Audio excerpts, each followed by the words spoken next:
Parce que si tu prends un exchange comme Kraken Coinbase, est-ce qu'eux, ils vont vraiment, via API, donner toutes les informations à Oui. 100%? Ouais. Alors la raison, alors oui, ça paraît surprenant. Il y a deux raisons à ça. La première, c'est que la qualité de la donnée de ces gens-là n'est pas du tout au niveau de la finance traditionnelle. Mhm. Là, je reste très poli. Et la deuxième raison, c'est que, qui est la plus importante, c'est qu'en fait, ça reste du marché retail. Et donc, en fait, c'est impossible pour ces gens-là de facturer et de créer un business là-dessus. Et au contraire, ils ont envie que les gens, vu qu'aujourd'hui, le langage Python est un peu une langue vivante pour tous les gens qui ont plus de 18 ans, en fait, eux, ils ont un intérêt à pouvoir filer la donnée gratos pour que les gens puissent derrière faire des algorithmes et après aller les Mhm. déployer sur leur bourse. Donc, ça leur fait du business. Ok. Salut à tous et bienvenue sur le podcast de Cryptost. Cette semaine, on va parler de market making avec Vincent Madrinas, qui est le cofondateur de Sunzu Lab. Salut Vincent. Salut Gary, enchanté. Eh ben écoute, ravi de te recevoir pour parler de market making. Donc, je trouve ça déjà intéressant en une phrase que tu expliques un peu ce que vous faites avec Sunzu. Et après, on viendra un peu dans l'histoire du market making et ce que vous apportez à l'écosystème crypto. Très bien. Donc, Sunzu Lab, on a créé la boîte avec mon associé Stéphane Revers il y a 4 ans maintenant. Et notre mission aujourd'hui est très simple. On aide les projets Web3 à garder la valeur qu'ils créent et ne plus la distribuer de façon opaque aux boîtes de trading, Ok, donc essentiellement aux market makers. ok. Alors, on va revenir d'ailleurs sur un peu l'histoire du market making, des market Ouais. makers. Est-ce que tu peux un peu expliquer ce que c'est et comment ça a été créé, pourquoi? D'accord. Alors, très simplement, le market making, c'est ce qu'on appelle les teneurs de marché. Donc, ce sont des gens qui sont là pour aller proposer en continu une offre et une demande pour une certaine quantité pour n'importe quel actif. Donc, l'idée, c'est que un market taker, donc quelqu'un qui va aller prendre de la liquidité dans un marché, il faut qu'il ait une contrepartie. Et donc, du coup, les market makers sont là pour être la contrepartie de n'importe qui veut acheter ou vendre un titre à n'importe quel moment. Mhm. Voilà. Donc c'est vieux comme le monde et ça a été mis au goût du jour après la crise de 2008, une fois que les banques n'ont plus eu accès au trading pour compte propre, donc au trading sur leurs fonds propres. Du coup, ils ont lancé ce genre d'activité après 2008. Et ensuite, ces activités-là sont ressorties des banques petit à petit et sont allées dans des boîtes de trading propriétaires type Citadel, Optiver, ou ce genre de nom que tout le monde connaît aujourd'hui. Et d'ailleurs, juste pour revenir sur ce point-là, tu disais que donc, les banques n'avaient plus le droit alors de trader sur leurs fonds propres. Ça veut Mhm. dire qu'en gros, utiliser l'argent des épargnants pour simplement trader ou Alors, ils n'utilisent pas en direct l'argent des épargnants, mais ils utilisaient leur balance sheet pour le faire, oui. Ouais, Donc, indirectement, oui. Et donc, ça, après la crise de 2008, c'est devenu beaucoup plus compliqué, voire interdit dans certaines régions. ok. Et comme il y a toujours ce besoin, du coup, c'est là où peut-être les market makers ont pris plus ampleur. Exactement, il y a toujours ce besoin. Et il y a aussi un deuxième phénomène qui est intervenu, c'est l'électronification des marchés, Mhm. qui a fait que cette technologie-là s'est envolée avec toute l'apparition de ce qu'on appelle le trading haute fréquence, la réduction des latences, ce genre de choses. Donc ça a pris une dizaine d'années à s'opérer. Aujourd'hui, les jeux sont faits, les acteurs sont déjà connus de la place. Et donc ce marché-là, pour rentrer par exemple, c'est quasiment impossible aujourd'hui. Il faut Ouais, des moyens gigantesques. ok. Et donc, le market making, ouais, tu as un peu expliqué ce que Ouais. c'était. Et donc, en finance traditionnelle, c'est quelque chose de complètement normal. Et à la crypto, comment ça, pourquoi, enfin, il y avait pareil ce besoin-là, parce que, alors moi, c'est marrant, j'ai entendu pas mal d'histoires alors, peut-être au tout début, tu vois, de la crypto, dans les années, je sais pas, 2015 ou même avant, ou dans ces eaux-là, des personnes qui ont fait du market making, mais limite toutes seules, et qui ont gagné des millions d'euros pour, entre guillemets, surfer sur des arbitrages de marché, où en fait, c'était tout bête, hein, de acheter sur une plateforme et de revendre sur une autre, sur un paire Bitcoin, quelque chose. Alors c'est très intéressant ce que tu dis, parce qu'un des rôles des market makers, c'est justement d'assurer l'intégration des marchés. Donc c'est quoi l'intégration des marchés? C'est de faire en sorte que le titre total ait le même prix qu'il soit coté à Paris ou à New York. Ouais. Et donc en fait en permanence, ces gens-là vont faire des arbitrages, c'est-à-dire qu'ils vont, dès que le prix va descendre sur une place de marché, ils vont aller l'acheter et le revendre immédiatement sur la place sur laquelle il est plus cher afin de faire converger les prix partout Ok. pareil. Ouais. Donc ça, c'est très intéressant que tu dis ça. Et donc, nous, on voit la crypto comme, enfin la valeur en tout cas qui est créée par les projets à travers le jeton. Donc aujourd'hui, quand un projet se lance, il va créer une technologie et ensuite il va émettre un jeton, ce qui est comparable à une IPO, donc en finance, dans le monde traditionnel, on va dire. IPO, hein, c'est vraiment introduction IPO, en bourse. oui, introduction en bourse publique. Mais en général, dans les marchés traditionnels, l'IPO se fait après qu'une société ait montré patte blanche et montré un business model sustainable dans le temps avec des années et des années de profits enregistrés et notamment des régulations très fortes dans la gestion des comptes et tout ça. Ok. Et donc en crypto, c'est le contraire. Ça veut dire que le projet va se build très rapidement et va faire ce qu'on appelle une ICO, Initial Coin Offering. Ouais. Donc va vendre au public des parties, qu'on pourrait appeler ça des parts d'entreprise, même si c'est un peu un raccourci. Et après, derrière, ils vont aller chercher leur product market fit, ils vont aller chercher leur marché, ils vont aller créer leur valeur. Ouais. Donc en fait, c'est un peu à l'envers, quoi. Exactement, c'est complètement à l'envers. Et donc, nous, une fois qu'on a créé un projet, l'objectif, c'est d'avoir un marché et de vendre quelque chose. Parce qu'à la fin de la journée, c'est comparable à des entreprises. Et donc, ce qui se passe, c'est qu'il faut acquérir des clients. Et nous, on voit 3 vecteurs. On a identifié 3 vecteurs d'acquisition. On appelle ça adoption dans la crypto, parce qu'il faut un peu lisser les mots qu'on emploie. C'est premièrement les incentives via les mécanismes de airdrop, ce genre de choses. Deuxièmement, les programmes de grants et de sponsoring, soit de projets, soit d'équipes de dev pour aller construire des projets sur des écosystèmes, ce genre de choses. Et le troisième, c'est l'adoption par ce qu'on appelle ça le retail, donc le particulier, d'achat du jeton. Et donc nous, on se spécialise sur cette troisième verticale qui est de comprendre comment ça fonctionne. Voilà. Et donc en fait, ce qui se passe, c'est que le jeton, pour pouvoir être échangé, il doit être listé quelque part. Il faut pouvoir avoir un marché où on peut acheter et vendre ce jeton-là. Ouais. Et donc c'est là où tous les mécanismes de market making apparaissent, puisque, comme je le disais au début, pour pouvoir acheter ou vendre un jeton, il faut qu'on ait une contrepartie, et donc un market maker. Et donc ce que tu disais juste avant sur les gens qui ont gagné des millions dans les années 2015-2017, en fait la raison elle est assez simple, c'est qu'il y avait zéro concurrence. Ouais. Voilà. C'est-à-dire qu'en fait, moi, je me rappelle en 2017, juste avant que le marché crash, c'était vers décembre, je crois, vers le 20 décembre, quelque chose comme ça.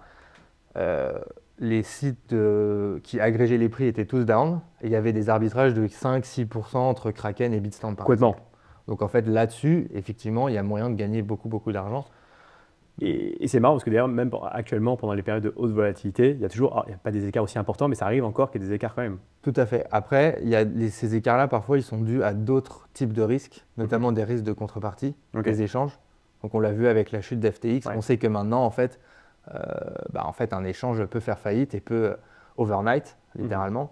Et donc du coup, les gens aujourd'hui sont énormément plus sophistiqués qu'en 2017. Donc ces écarts de prix-là, en général, s'ils durent dans le temps, ils sont justifiés. Ouais.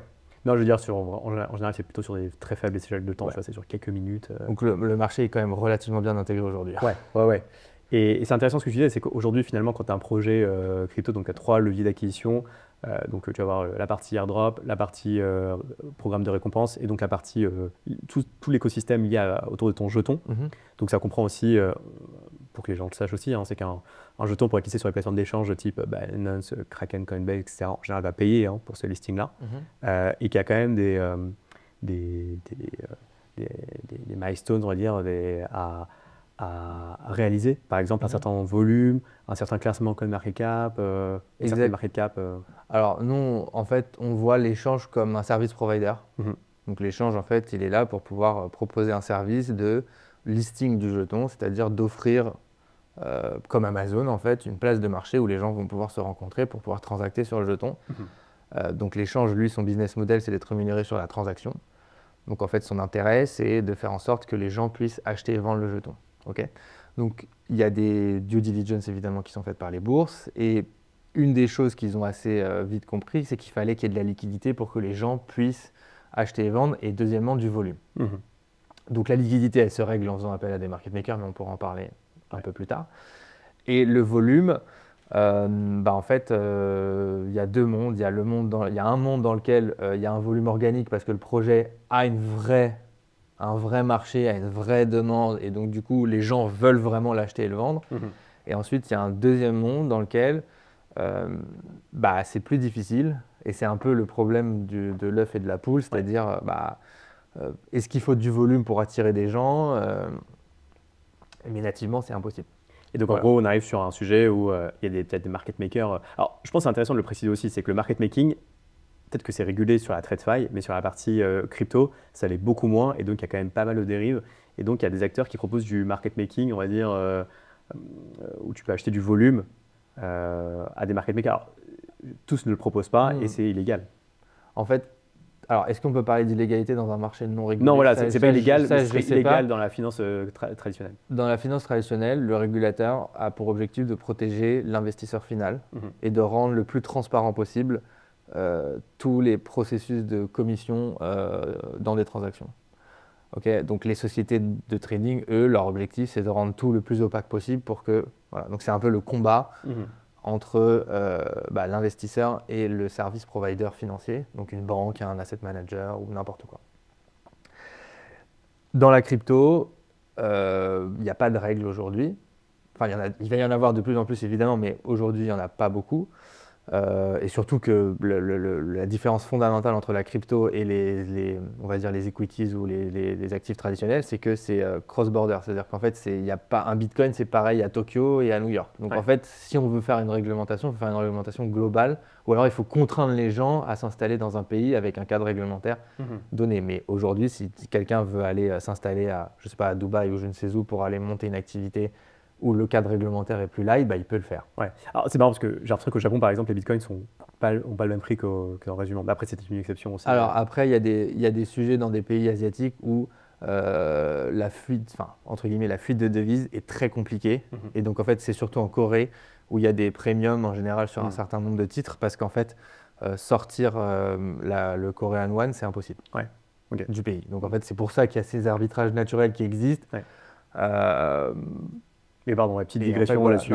Mais donc du coup, pour en revenir à ce qu'on disait sur la partie market making et un peu dérive, en fait, aujourd'hui dans la crypto, on retrouve les mêmes acteurs que dans la finance traditionnelle, mais qui ont été potentiellement tellement contraints par la réglementation que derrière, en fait, ils gagnent de moins en moins d'argent. Donc quand ils arrivent dans un terrain vierge comme la crypto sans règles, en fait, c'est un massacre, quoi. Et donc, c'est pour ça qu'on voit des PNL, donc des gains de fonds et de market makers qui sont à 9 chiffres en 2021 et 2022. La contrepartie de ça, c'est que quand il y a eu Terra Luna, en fait, ils peuvent perdre aussi beaucoup parce qu'il n'y a pas de gain sans risque. Ouais, complètement. Voilà. Mais c'est intéressant, c'est quoi un peu les dérives? Parce que moi, j'ai l'impression que justement, comme on est dans un écosystème encore peu régulé sur cet aspect-là, que les market makers sont à la fois joueurs et arbitres de ce jeu. Et du coup, c'est quoi les différentes dérives que tu peux observer Alors, en fait, il y a des dérives justifiées et des dérives, entre guillemets, justifiables et des dérives qui sont complètement injustifiables. Les dérives, entre guillemets, justifiables, c'est l'attente parfois irréaliste de la part des projets. C'est-à-dire qu'un projet va se lancer et va penser à tort que le market maker va régler tous ses problèmes, à savoir, va faire monter le prix. Ça, c'est faux.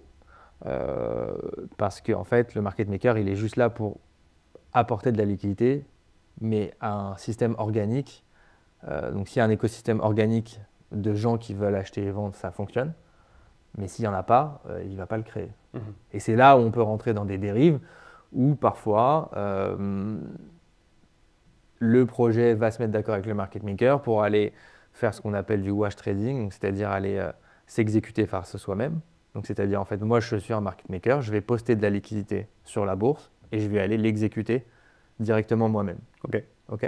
Donc ça, c'est complètement interdit en finance traditionnelle. D'ailleurs, en fait, c'est acheter à toi-même, finalement. Exactement. Donc ça, c'est complètement interdit en finance traditionnelle. Il y a de plus en plus de bourses en crypto qui l'interdisent parce que la bourse peut savoir raisonnablement qui fait du wash trading et qui n'en fait pas parce qu'ils ont beaucoup plus d'informations que ce qu'on a avec la donnée publique. Mais à la fin de la journée, comme tu disais à un moment, ce qui intéresse le public, c'est le classement dans CoinMarketCap et c'est de savoir quels tokens ils vont vouloir acheter. Et donc du coup, de facto, le fait de pumper le volume de façon fictive va pousser des gens à être intéressés par le projet, de façon réelle pour le coup. Ouais, Voilà. ok. Ouais, c'est vraiment pour. Après, la Créer une question, c'est de impulsion. savoir quelles sont les limites de ces choses-là. Et c'est toujours pareil, de voir est-ce qu'il y a des collusions entre les market makers et les projets et les échanges. Enfin, dans un monde non régulé et complètement fragmenté comme le monde du Web3, c'est extrêmement compliqué de savoir où tu habites dès que tu mets les pieds quelque part. Ouais. Ouais. Et toi, tu penses que justement, il y a des acteurs qui ne jouent pas à ce jeu-là ou tous les acteurs jouent à ce jeu un peu bordel? Alors, nous, on pense qu'il y a des acteurs qui essayent de faire les choses correctement. Mhm. On en a pas mal en Europe.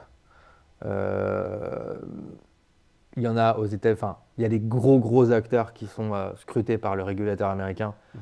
donc du coup qui sont obligés de se mettre en ordre de bataille et d'essayer de faire les choses correctement parce que eux savent très bien comment ça va se finir. D'ailleurs, récemment, il y a eu des news de market makers qui ont été arrêtés par le FBI au Portugal, je crois, et il y a eu une histoire aussi assez bizarre à Hong Kong récemment. Donc en fait, on sait aujourd'hui, et enfin on le savait avant, que les Américains viennent te chercher le jour où tu commences à représenter une menace. Mhm. Donc, il y a des gens qui ont pris le parti de se dire, OK, on va faire les choses correctement. Il y a des market makers qui sont financés par des VC, qui sont basés aux États-Unis. Donc, en fait, il y a quand même des compliance. Ils essayent de faire les choses correctement. Ouais. Après, est-ce qu'il y a des dérives? Ça, je ne sais pas, je ne peux pas le savoir. Mais disons que voilà, le monde se divise en deux. Il y a ceux qui essayent de faire les choses correctement parce qu'ils ont une vue long terme sur le business. Et il y en a, en fait, l'objectif, c'est de gagner le plus d'argent possible tout de suite. Et puis, après moi, le déluge, quoi. Ok. Et vous, du coup, comment vous vous positionnez avec Sun Tzu dans dans ce paysage-là? C'est quoi un peu Alors, nous, la vision de base qu'on a eue, donc déjà, nous, on vient des marchés de capitaux traditionnels. Ok. Donc moi, ça ne se voit pas sur ma tête, mais mon associé et les gens dans la boîte sont des gens qui ont passé plus de 30 ans dans les marchés de capitaux, donc qui ont connu l'évolution des marchés depuis le début des années 90, qui travaillaient d'ailleurs dans des boîtes françaises où la France était le numéro 1 mondial dans tout ce qui est trading d'equity dérivés. Ok. Donc ce genre enfin, des produits qui sont aujourd'hui ultra standards, qui ont connu toutes les crises essentiellement 2008, et donc qui ont vu l'évolution réglementaire du marché et qui ont vu l'histoire s'écrire.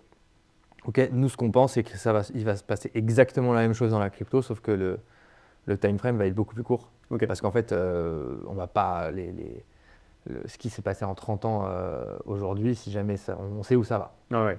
Donc nous, on a une vision assez précise de où est-ce que ça va. La question, c'est quand est-ce que ça y va. Nous, on s'est lancé beaucoup trop en avance de phase il y a 4 ans en pensant que les gens étaient prêts pour de la transparence de marché. Ce n'était pas du tout le cas. Aujourd'hui, le monde a, heureusement pour nous, a totalement changé. C'est-à-dire que les gens, aujourd'hui, comprennent que s'ils font n'importe quoi, ils vont aller en prison. Et que probablement, il y a des choses qui seront rétroactives. C'est-à-dire qu'aujourd'hui, les gens ont beaucoup plus d'importance et portent beaucoup plus d'attention à est-ce que je fais n'importe quoi dans mon business, oui ou non.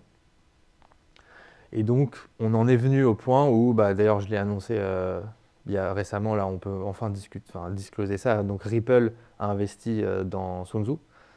Et donc, Ripple, c'est un parfait use case de ça. Donc, Ripple, c'est un jeton de paiement. Mhm. Donc, en fait, l'idée, c'est que tu veux transférer du Mexican pesos en Philippines. Bon, je ne connais pas le nom de la monnaie. Voilà. Comment est-ce que tu fais? Tu as plusieurs manières de faire aujourd'hui, mais elles sont extrêmement coûteuses et Ripple règle ce problème-là Ouais. à moindre frais. Sauf que ce qui se passe derrière, c'est qu'il faut qu'il y ait de la liquidité en permanence pour pouvoir faire en sorte que tu n'aies pas un taux de change naze. Ouais. Et que tu restes compétitif par rapport aux sociétés de FX. Et donc, du coup, ils font appel à FX, on parle de Forex. Oui, Forex, oui, c'est ça. Donc, du coup, ils font appel à beaucoup de market makers. Et Ripple étant le projet, je pense, à égalité au moins avec Ethereum, qui a été le plus scruté par la SEC, qui a d'ailleurs gagné des procès face à la SEC, du coup, a pris à bras-le-corps ce problème-là et a décidé de faire les choses correctement, puisque les mecs sont aux US. Mhm. Et qui ne sont pas partis et qui sont restés aux US. Et ça, c'est vraiment tout à leur honneur pour le coup. Et donc, du coup, on travaille avec eux sur ces sujets de transparence de marché et de faire en sorte que, c'est là vraiment le propos de Sun Tzu, c'est est-ce que quand on paye un service d'un market maker, on en a pour notre argent? Voilà, c'est notre question. Et la métaphore qu'on aime bien prendre, c'est quand tu achètes une canette de Coca, en fait, tu as envie de savoir à combien elle est remplie. Ok. En gros, ce que je dis, c'est est-ce que le projet qui va se payer les services d'un market maker pour avoir de l'activité sur son jeton va pas, entre guillemets, se faire voler par le market maker en question Alors, juste là-dessus, ça peut être intéressant peut-être de rappeler ce business-là, comment il fonctionne. Ouais. Donc en fait, un émetteur de jetons donc, va avoir besoin de faire appel à un market maker pour être listé sur un échange. Mhm. Et donc le market maker, aujourd'hui, il y a deux grandes catégories de business model. Il y en a un qu'on appelle le retainer, donc c'est subscription model, donc c'est en gros on s'assise entre guillemets, enfin software as a service, ce marché-là. Donc c'est-à-dire que le jeton va déployer du capital, le market maker va déployer une technologie qui va faire en sorte de remplir le contrat qu'il y a avec l'échange pour apporter une certaine liquidité. Ok. Donc ça, mais le market maker reste une société de trading. Alors ça, c'est important de le dire. Donc l'objectif du market maker, c'est aussi de gagner de l'argent en faisant du trading. Et la deuxième grande famille de business, c'est un peu plus, enfin, c'est beaucoup plus compliqué à comprendre, mais je vais essayer de rester simple. C'est donc le projet va prêter une partie de sa supply au market maker, et le market maker va avoir des optionnalités de remboursement à des prix définis à l'avance, à des échéances définies à l'avance. Donc dans le langage financier, ça s'appelle un call. Donc c'est une option d'achat à un prix donné, à une échéance donnée. Et donc là-dessus, on rentre dans des trucs beaucoup plus intéressants / complexes dans la finance de marché, où là-dessus, en fait, on s'est rendu compte que, grosso modo, très peu de gens comprenaient ce qui se passait et très peu de gens comprenaient les contrats qu'ils signaient. Sachant que là-dessus, c'est des choses qui mécaniquement font gagner énormément d'argent au market maker. J'en veux pour preuve que les options, donc ça, en finance traditionnelle, ça a un prix, on appelle ça le premium. Elles sont données par les émetteurs au market maker aujourd'hui. Et deuxièmement, le prêt qui est fait par l'émetteur au projet, enfin par l'émetteur au market maker, est en général non collatéralisé, c'est-à-dire qu'il n'y a pas de contrepartie à ce prêt-là et sans taux d'intérêt. Bon, après, ça pourrait se justifier par le fait qu'on ne veut pas que ce soit une security. Il y a des mécanismes peut-être aussi un peu plus qui justifieraient ce genre de choses, mais en finance traditionnelle, ce n'est pas possible. Personne ne prête de l'argent sans contrepartie et gratuitement, ça n'existe pas. En fait, tu prêtes tes jetons sans être sûr de les revoir, et après, le market maker, lui, peut gagner de l'argent dessus avec ses jetons. Le market maker gagne énormément d'argent dessus. Et derrière, en fait, il y a un deal implicite qui maintenant est de plus en plus contractualisé, où le market maker s'engage à poster une certaine liquidité et à déployer son propre capital pour pouvoir coter le jeton. Et en fait, on s'est rendu compte que, pas la plupart du temps, mais parfois, en fait, le market maker va déployer 50%, 60%, 70% du capital. Donc en fait, ça voudrait dire du capital qu'on lui a prêté. Voilà, donc ça voudrait dire qu'il pourrait utiliser ce capital-là pour faire autre chose. Et donc ça, c'est... si personne n'est là pour le regarder et pour le dire, ça passe inaperçu. Et puis derrière... C'est ça, parce que la plateforme d'échange, elle s'en fout. Elle ne peut pas le voir. Elle ne peut même pas le voir. Le projet encore moins. Et donc c'est là où, en fait, vous, ce qu'on appelle monitorer, c'est-à-dire vous regardez, vous scrutez un peu les différentes... comment, en fait, le market maker va interagir avec le carnet d'ordre pour justement voir ces différentes... Nous, on ne travaille pas avec les market makers. Donc, nous, on n'est pas, déjà, premièrement, juste un petit disclaimer, on n'est pas une société de trading, d'investissement, de conseil financier. Nous, on est un software provider. Bien sûr. Et on travaille avec le flux public, c'est-à-dire que... Avec les Coinbase, Kraken. Exactement. Donc, on est connecté directement aux bourses. On collecte la donnée depuis 4 ans maintenant en ce qu'on appelle tick à tick, c'est-à-dire la donnée la plus granulaire disponible sur le marché. Comment on fait d'ailleurs? C'est des solutions type Kaiko C'est par API. Non, nous, on a décidé de faire ça nous-mêmes. Parce qu'on ne trouvait pas de solution sur le marché qui répondait à nos specs, en fait. Parce que si tu prends un exchange comme Kraken, Coinbase, est-ce qu'eux, ils vont vraiment, via API, donner toutes les informations à 100%? Alors oui, ça paraît surprenant. Il y a 2 raisons à ça. La première, c'est que... la qualité de la donnée de ces gens-là n'est pas du tout au niveau de la finance traditionnelle. Là, je reste très poli. Et la deuxième raison, qui est la plus importante, c'est qu'en fait, ça reste du marché retail. Et donc, en fait, c'est impossible pour ces gens-là de facturer et de créer un business là-dessus. Et au contraire, ils ont envie que les gens, vu qu'aujourd'hui, le langage Python est un peu une langue vivante pour tous les gens qui ont plus de 18 ans, en fait, eux, ils ont un intérêt à pouvoir filer la donnée gratos pour que les gens puissent derrière faire des algorithmes et après aller les déployer sur leur bourse. Donc, ça leur fait du business. Ok. Donc, voilà pourquoi est-ce qu'ils laissent l'accès à cette donnée-là. Après, chaque bourse a son niveau de transparence. Il y en a qui vont donner, par exemple, Binance ne donne pas les trades, les différences incrémentales de carnet d'ordre assez finement pour qu'on puisse comprendre ce qui se passe exactement. Ok. Ils agrègent ça à toutes les 100 millisecondes et donc du coup ils peuvent faire grosso modo ce qu'ils veulent derrière. Ok. Mais bon. Donc il n'y a pas 100% dans ce cas-là de la donnée qui est entre guillemets divulguée. Exactement. Ouais. Coinbase par exemple, eux ils te donnent la donnée, ce qu'on appelle L3, c'est la donnée la plus fine possible où tu as chaque ordre d'achat et de vente annulé ou inséré dans le carnet qui te permet de suivre au millimètre ce qui se passe. Donc du coup, nous, on collecte cette donnée-là. Donc on a une base historique où on historise ces données-là. Et ensuite, derrière, on est capable, pour n'importe quel actif sur n'importe quel échange, de suivre ce qui se passe dessus, puisque tout dérive de la donnée prix volume, en fait. Ouais. Voilà. Donc en fait, derrière, tu peux tout faire. Ok. En fait, ok. Non, mais c'est intéressant. Et donc du coup, vous analysez tout ça. Et en fait, c'est les porteurs de projets qui passent par vous pour, entre guillemets, justement monitorer, entre guillemets, l'activité du market maker. Exactement. Et est-ce que les market makers sont vos amis ou au contraire, ils vous voient d'un œil positif ou négatif? Alors, les market makers, on les connaît très bien parce qu'on a quand même évolué dans cet écosystème depuis. Enfin, moi, ça fait 8 ans et à titre perso et avec Sun Tzu depuis 4 ans. Donc, on les a tous rencontrés, ils nous connaissent, on les connaît. Les market makers, eux, leur objectif, c'est de gagner de l'argent et c'est de travailler avec de nouveaux projets. Donc, ils peuvent nous voir comme une menace si ils sont mauvais ou comme une opportunité s'ils sont bons. Voilà, donc nous, aujourd'hui, une des nouvelles features qu'on a rajoutées à notre offre, c'est le recrutement de market makers pour les projets. En fait, on s'est rendu compte, on a discuté avec plus de 350 projets dans les 6 derniers mois, en fait, on s'est rendu compte que les projets avaient énormément de mal à choisir leur market maker.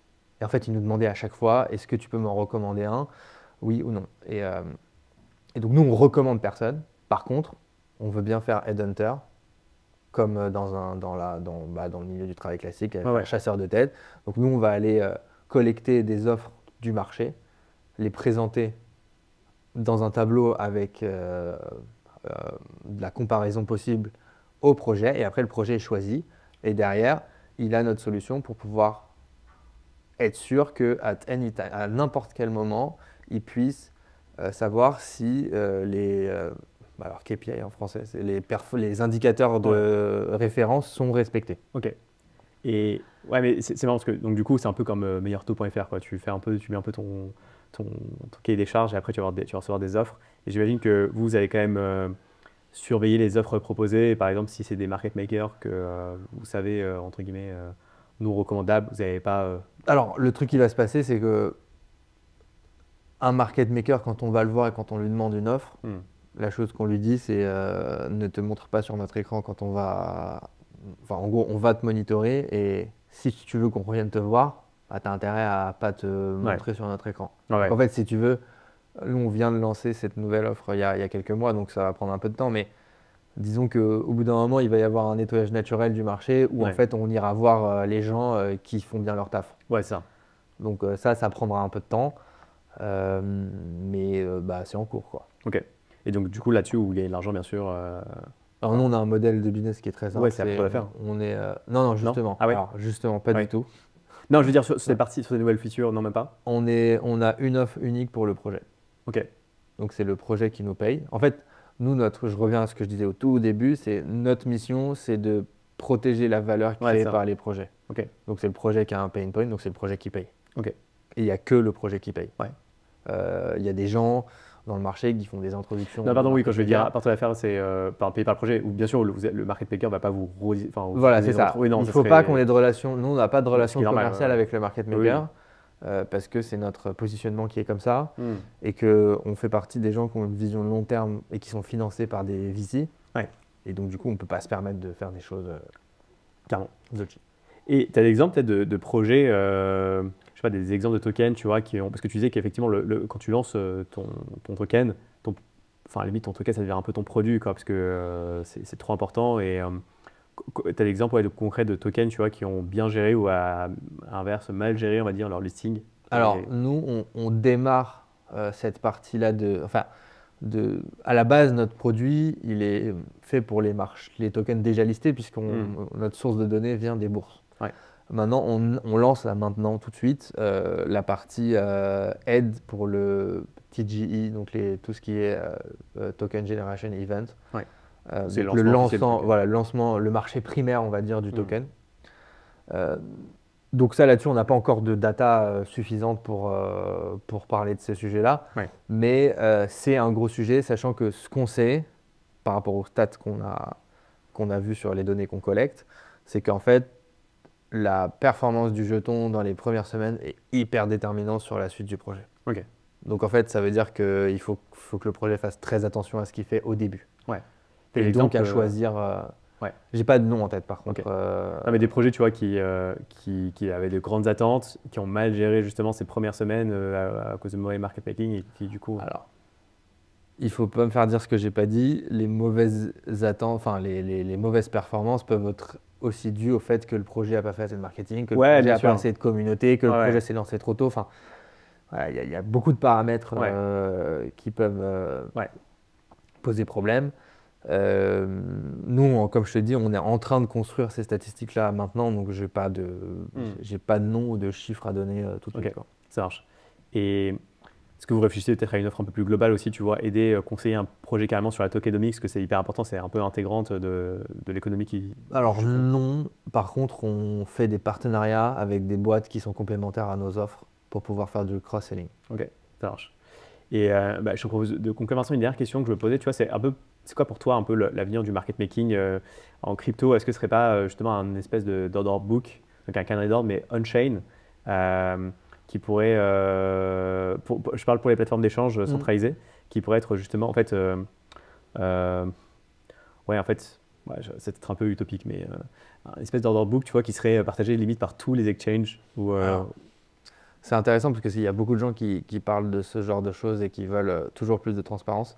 Nous, on pense que la transparence a ses limites et qu'en fait, l'intérêt, enfin déjà technologiquement, il n'y a aucun projet on-chain qui arrivera à faire quelque chose d'équivalent à ce que fait la finance traditionnelle en termes de technologie, de ce qu'on appelle le matching engine, c'est-à-dire la technologie sous-jacente d'une bourse. Parce que ça fait 40 ans que les mecs font ça et qu'ils ont dépensé des dizaines de milliards et que voilà, il n'y a pas de monde dans lequel ce truc-là sera révolutionné on-chain, sachant que la décentralisation apporte de la difficulté dans le calcul, dans la latence, dans tout ce genre de choses. Et ce sont les paramètres principaux justement de ces sujets-là. Et qu'à la fin de la journée, en fait, l'intérêt d'une bourse, par exemple Euronext ou Rex ou n'importe où, ou le Nasdaq, c'est l'anonymisation des gens en fait, des parties prenantes.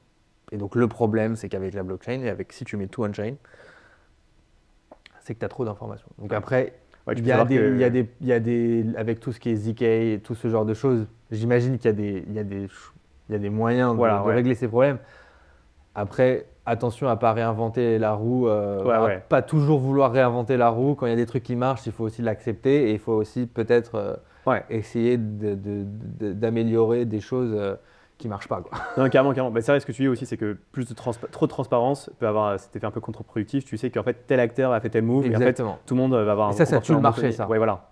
Et la compétition des échanges est hyper importante. Nous, on pense qu'il va y avoir une consolidation sévère parce qu'il y a trop de bourses aujourd'hui, mais elle n'a pas encore eu lieu. Enfin, ou elle est en train d'avoir lieu. Par contre, c'est important d'avoir de la concurrence. Ouais. Et une autre question d'ailleurs qui me vient en tête, c'est quoi un peu ton avis de l'écosystème français? Vous bossez avec des projets français ou c'est plutôt des projets internationaux? Alors, on aimerait bien bosser avec des projets français, mais déjà, il n'y en a pas beaucoup. Quand on parle de projets, nous, on parle de projets qui émettent un jeton. Donc, faut enlever les Ledger, les Kaiko, ce genre de sociétés-là. La réalité, c'est que nous, on voyage énormément pour les conférences. Donc, certes, à Paris, il y a la Paris Blockchain Week une fois par an. Donc ça, c'est super, il y a plein de gens qui viennent, mais la majorité des projets est aux US et en Asie. Donc toi, tu passes vraiment ton temps… On passe énormément de temps aux US et en Asie. Après, il y a beaucoup de fondations qui sont basées en Suisse, mais bon, ça, c'est un peu le rôle historique de la Suisse de garder les capitaux dans leur coffre-fort. Mais sinon, il y a des talents en France, il y a des projets, mais Enfin, c'est... Voilà quoi. Ouais. J'ai pas vraiment d'autres choses à rajouter. Non, c'est quoi? Tu as plus en fait une clientèle internationale que. Nous, on n'a que des clients à l'international. Ok. On n'a pas de clients en France. Ok. Et d'ailleurs, ouais, c'est vrai qu'on parle des metteurs de jetons, donc ça peut être des projets DeFi, c'est vrai qu'on l'a pas précisé, mais ça peut être des blockchains, layer 1, layer 2. Exactement. Alors ça, pour le coup, on est complètement agnostique, puisqu'à partir du moment où un projet a un jeton qui est listé sur un marché, en fait, dans notre technologie, c'est la même chose. Ok.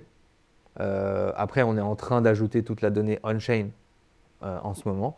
Donc tout ce qui va être de rajouter les DEX, les protocoles de pré-emprunt, ce genre de choses, où là-dessus, il y a évidemment rajouter Uniswap V2 et Uniswap V3, technologiquement parlant, c'est différent. Mhm. Et on essaye d'abstraire tout ça aussi en interne pour pouvoir justement comparer les choses. Ok. Parce que ce qui est intéressant, c'est de pouvoir comparer le prix d'un asset sur Uniswap V3 et sur Uniswap V2 ou sur n'importe quel autre DEX, quoi. Ouais, carrément. Ça marche. Merci beaucoup, Vincent. Voilà. Je sais pas, est-ce que tu veux rajouter un mot pour la fin, un peu le moment carte blanche Écoute, non, mais merci beaucoup pour cette interview. J'espère que ça intéressera les gens. Ouais, on mettra les informations de Sun Tzu Et en puis, description. ouais, voilà, n'hésitez pas à nous contacter si jamais vous avez des questions. Voilà. Cool. Ça marche. Merci beaucoup, Vincent. Merci beaucoup, Gary. Cool. À bientôt. Yes.